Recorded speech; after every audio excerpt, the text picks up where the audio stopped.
بسم اللہ الرحمن الرحیم۔ اللہ تعالیٰ کی توحید کے اقرار کے بعد اور اس کے رسول کی رسالت کے اقرار کے بعد سب سے عظیم اور سب سے اہم عبادت ہے نماز۔ تو آج کی گفتگو میں ہم نماز کے کچھ آداب آپ کے سامنے بیان کریں گے۔ نماز کا طریقہ نہیں بیان کریں گے، نماز کے آداب، نماز کے تعلق سے کچھ مینرز ہیں، ان کا ہمیں لحاظ کرنا ضروری ہے۔ سب سے پہلی چیز تو یہ ہے کہ نماز کے لیے آپ طہارت کا خاص خیال رکھیں۔ وضو کر کے، ظاہر بغیر وضو کے نماز نہیں ہوتی، وضو کریں اور اچھی طریقے سے وضو کریں، وضو میں کوئی جگہ سوکھی نہ رہ جائے۔ اللہ کے نبی صلی اللہ علیہ وسلم فرماتے ہیں، صحیح بخاری اور صحیح مسلم کی حدیث ہے، ان امتی یدعون یوم القیامت غرا محجلین، میری امت کے لوگوں کو قیامت کے دن بلایا جائے گا اس حال میں کہ ان کے بدن کے اعضاء وضو کی وجہ سے چمک رہے ہوں گے۔ فمن استطاع منکم ان یطیل غرتہ فلیفعل، تو تم میں سے جو اس چمک کو لمبا کرنا چاہتا ہے وہ لمبا کرے، یعنی جتنا زیادہ ہم وضو کریں گے اتنے زیادہ قیامت کے دن ہمارے اعضاء کے چمکنے کے چانسز ہوں گے۔ تو وضو کر کے اچھی طریقے سے ہم مسجد میں آئیں۔ اسی طریقے سے صاف ستھرے کپڑے پہن کر کے مہذب انداز میں نماز کے لیے آئیں، یہ نہیں کہ جیسے تیسے، یعنی جو ہمارے یہاں تھرڈ کلاس کا جو ڈریس ہوتا ہے جس میں ہم کسی کے سامنے جانا نہیں چاہتے، عام طور سے دیکھا جاتا ہے لوگ اس ڈریس میں مسجد میں آ جاتے ہیں۔ ایک چیز ہوتی ہے کہ اس ڈریس میں آپ کی نماز ہو جائے گی، آپ کا کندھا ڈھکا ہے، آپ بنیان پہنے ہوئے ہیں، نماز ہو جائے گی، لیکن آپ بنیان پہن کر کے محلے میں کسی کے گھر نہیں جاتے، آپ مسجد میں کیوں آتے ہیں؟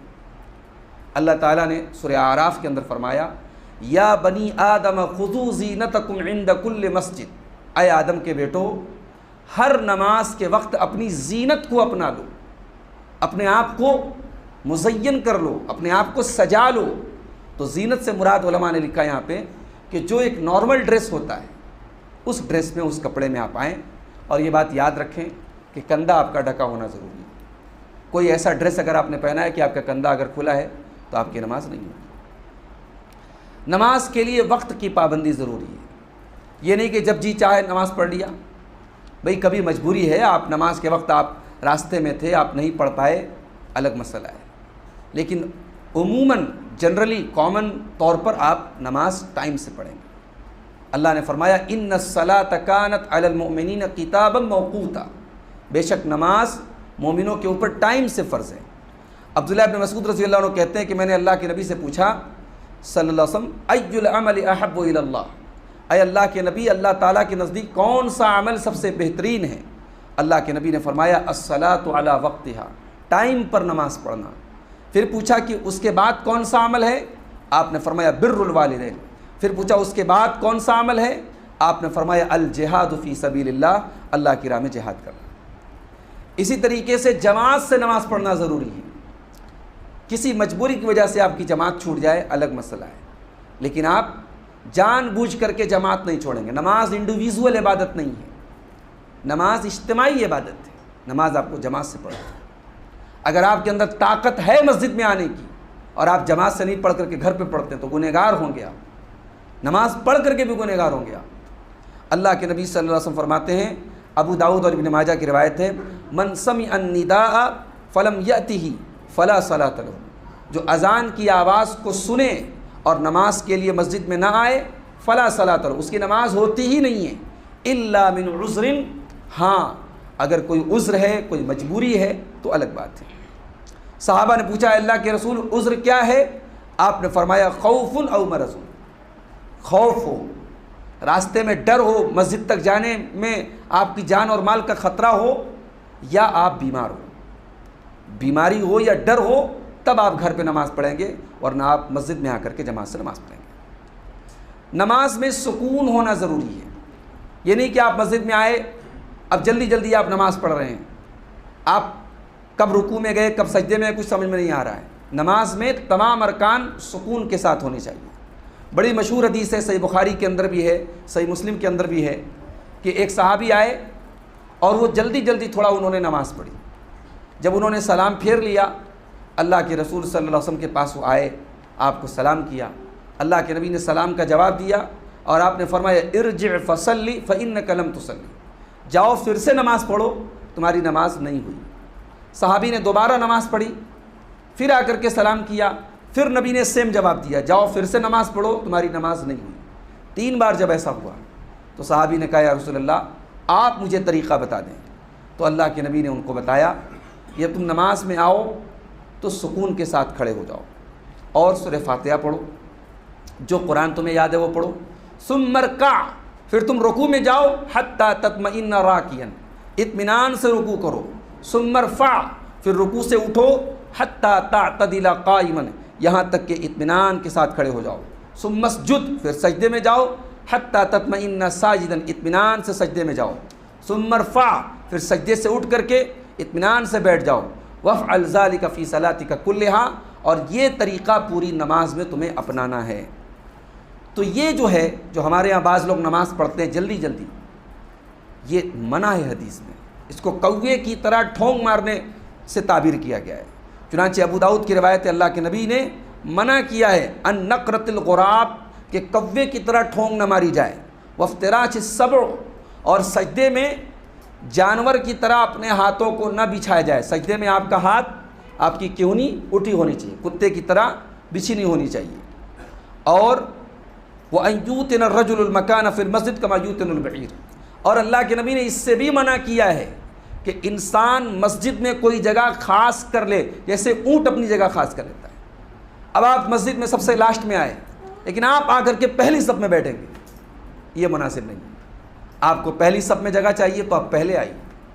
اگر آپ نے اپنی کوئی جگہ بنا کے رکھی ہے کہ آپ جب بھی آئیں گے وہیں آ کر کے بیٹھیں گے، یہ طریقہ مناسب نہیں ہے، اللہ کے نبی نے اس سے منع کیا۔ اسی طریقے سے مسند احمد کی ایک روایت ہے، اللہ کے نبی صلی اللہ علیہ وسلم فرماتے ہیں ان اسوأ الناس سرقۃ الذی یسرق فی صلاتی، سب سے بڑا چور وہ ہے جو نماز میں چوری کرتا ہے۔ صحابہ نے پوچھا کہ نماز میں چوری کرنے کا کیا مطلب ہے؟ آپ نے فرمایا رکوع اور سجدہ ٹھیک سے نہیں کرتا ہے، رکوع اور سجدہ بہت جلدی جلدی کرتا ہے، ایسا آدمی نماز کا چور ہے، نماز میں چوری کرتا ہے۔ نماز جب آپ پڑھیں تو خشوع اور خضوع کے ساتھ پڑھیں، نماز کو ایک فارمیلٹی کی طرح نہ پڑھیں، نماز کو ایک بوجھ کی طرح نہ پڑھیں۔ نماز میں آپ یہ سوچ کر کے نماز پڑھیں کہ یہ آپ کی زندگی کی آخری نماز ہے۔ اللہ کے نبی صلی اللہ علیہ وسلم فرماتے ہیں ان تعبد اللہ کأنک تراہ، کہ تم اللہ کی عبادت اس طریقے سے کرو جیسے تم اللہ کو دیکھ رہے ہو۔ فإن لم تکن تراہ، اور اگر تم یہ سپوز نہیں کر سکتے کہ تم اللہ کو دیکھ رہے ہو، فإنہ یراک، تو کم سے کم یہ سپوز کر لو کہ اللہ تم کو دیکھ رہا ہے۔ بھئی دنیا کے کسی بڑے دربار میں ہم کھڑے ہوتے ہیں، کسی بڑے آدمی کے سامنے ہم کھڑے ہوتے ہیں تو ہم بڑے توجہ کے ساتھ کھڑے ہوتے ہیں، اٹینشن ہو کر کے کھڑے ہوتے ہیں، اور اللہ کی بارگاہ میں ہم کوئی کان کو کھجلا رہا ہے، کوئی داڑھی کو سہلا رہا ہے، کوئی بٹن بنا رہا ہے، کوئی کپڑے کو بنا رہا ہے، خشوع اور خضوع کے خلاف ہے تمام بات۔ نماز میں خشوع اور خضوع، خشوع کا مطلب ہوتا ہے جھکاؤ، آپ کا دل آپ کا جھک جائے اللہ کی بارگاہ میں، آپ دل کے ساتھ نماز پڑھیں۔ نماز میں سجدے کی حالت میں زیادہ سے زیادہ دعائیں کیجیے۔ رمضان کا مہینہ ہے، اس میں آپ سجدے میں دعائیں کیجیے، اپنے لیے، اپنے بچوں کے لیے، اپنی روزی روٹی کے لیے، اپنی پوری امت کے لیے آپ دعا کر سکتے ہیں۔ اللہ کے نبی صلی اللہ علیہ وسلم فرماتے ہیں، مسلم شریف کی روایت ہے، اقرب ما یکون العبد من ربہ وہو ساجد، بندہ سجدے میں اپنے رب سے سب سے زیادہ قریب ہوتا ہے۔ فاکثروا من الدعاء، لہٰذا سجدے میں زیادہ سے زیادہ دعا کرو۔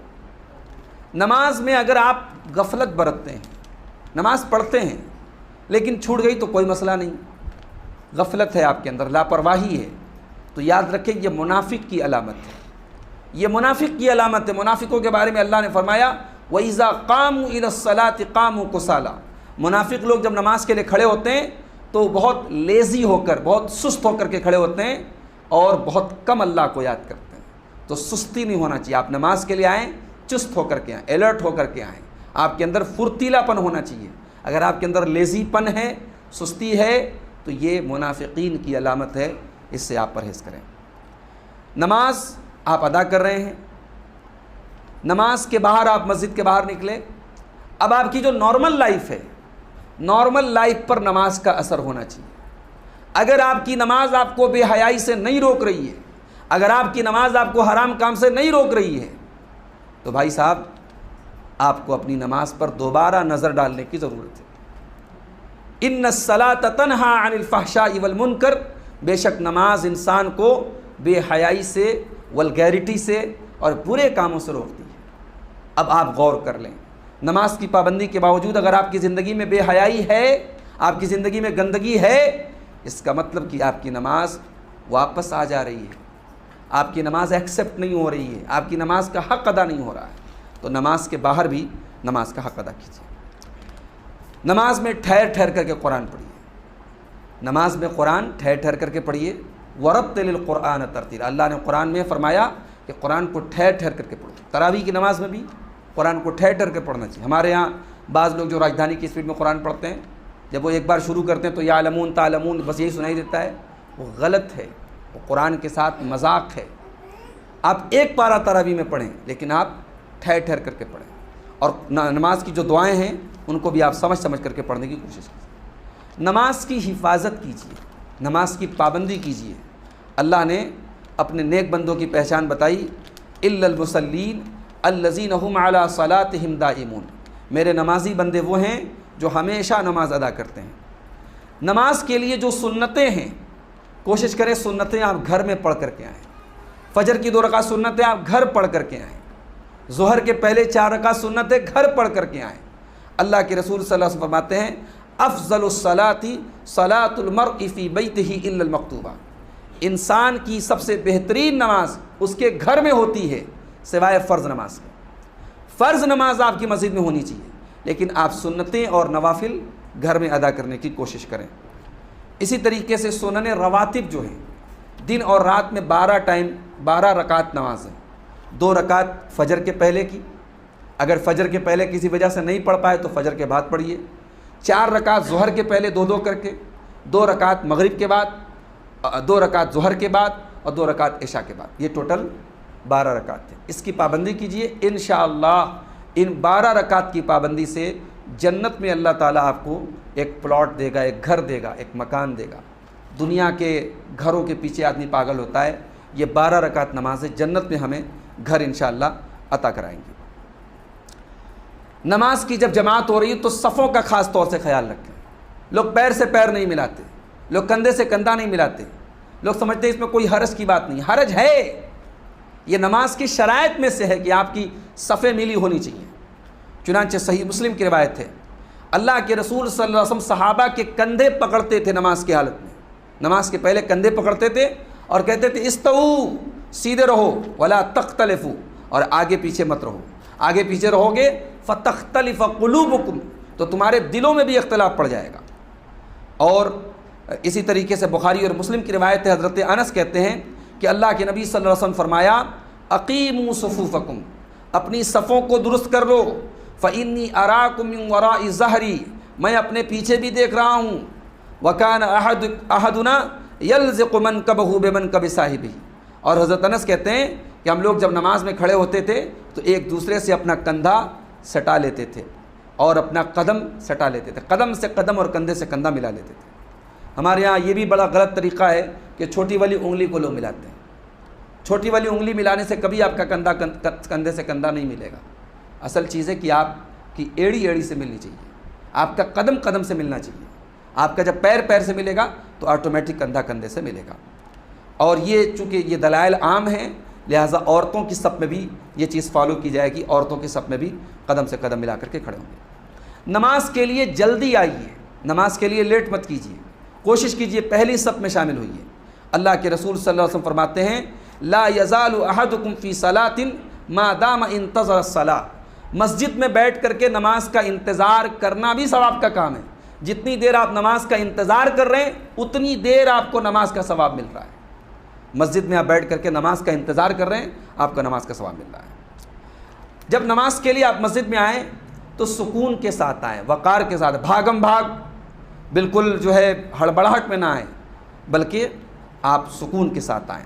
اللہ کے نبی صلی اللہ علیہ وسلم فرماتے ہیں، بخاری اور مسلم کی روایت ہے، جب تم اقامت کی آواز سنو فامشوا الی الصلاۃ، تو نماز کی طرف چل کر کے جاؤ، وعلیکم بالسکینۃ والوقار، اور سکون کے ساتھ اور سیریس ہو کر سنجیدگی کے ساتھ نماز کی طرف بڑھو، ولا تسرعوا، اور نماز کے لیے بھاگو مت، فما ادرکتم فصلوا، جتنی نمازیں تم کو ملے تم پڑھ لو، وما فاتکم فاتموا، اور جو رکعت تمہاری چھوٹ جائے اس کو پوری کر لو۔ مسجد میں کبھی بھی آئیں، اگر فرض نماز نہیں ہو رہی ہے تو کبھی بھی آئیں، اگر ٹائم ہے تو 2 رکعت نماز ضرور پڑھیں۔ 2 رکعت نماز تحیۃ المسجد، یہ کبھی بھی، عصر کے بعد بھی آپ آئے تبھی پڑھنا ہے، فجر کے بعد بھی آئے تبھی پڑھنا ہے۔ آپ جب بھی مسجد میں آئیں اور اگر فرض نماز نہیں ہو رہی ہے تو آپ 2 رکعت پڑھ کر کے بیٹھیں۔ اللہ کے رسول صلی اللہ علیہ وسلم فرماتے ہیں اذا دخل احدکم المسجد فلیرکع رکعتین قبل ان یجلس، جب تم میں سے کوئی مسجد میں آئے تو بیٹھنے کے پہلے 2 رکعت نماز پڑھے۔ اور آخری چیز یہ ہے میرے بھائیوں کہ نماز سب سے اہم عبادت ہے، نماز سب سے اہم عبادت ہے۔ آپ نماز میں سنت کی پابندی کریں۔ آپ یہ نہ سوچیں ہمارے باپ دادا کیسے پڑھتے چلے آئے، ہمارے گھر میں کیسے لوگ پڑھتے چلے آئے، بچپن سے ہم نے کیا سیکھا۔ آپ سیکھیں اللہ کے نبی کی نماز کیسی ہوتی تھی، اور نماز کے طریقے پر بہت ساری کتابیں مارکیٹ میں آتی ہیں۔ میری نظر میں جو اوتھینٹک کتابیں ہیں، ایک تو علامہ البانی کی کتاب ہے صفت صلاۃ النبی، وہ اس سے آپ طریقہ سیکھ سکتے ہیں، اور ڈاکٹر شفیق الرحمان صاحب کی کتاب ہے، اس کا نام ہے نماز نبوی۔ یہ 2 کتابیں ہیں جو اوتھینٹک ہیں، اور اس کے اندر تمام نماز کا طریقہ حدیثوں سے دیا گیا۔ تو اللہ کے رسول صلی اللہ علیہ وسلم فرماتے ہیں صلو کما رأیتمونی اصلی، نماز ویسے پڑھو جیسے مجھے پڑھتے ہوئے دیکھتے ہو، لہٰذا سنت کے مطابق نماز ادا کرنے کی کوشش کریں۔ اللہ سے دعا ہے رب العالمین ہمیں نماز کے ان آداب کو اپنانے کی توفیق عطا فرمائے۔ اللہ ہماری نمازوں کے اندر جو کمی ہے، جو کوتاہی ہے، اللہ اس کو معاف فرما دے۔ اللہ ہماری نمازوں کو قبول فرمائے، ہمارے روزوں کو قبول فرمائے، ہماری تلاوت کو قبول فرمائے، ہماری تمام نیکیوں کو اللہ تعالیٰ قبول فرمائے، ہماری نیکیوں میں اخلاص پیدا فرمائے، اور نبی کے طریقے پر ہمیں تمام عبادتوں کو انجام دینے کی توفیق عطا فرمائے۔ آمین۔ والسلام علیکم ورحمۃ اللہ وبرکاتہ۔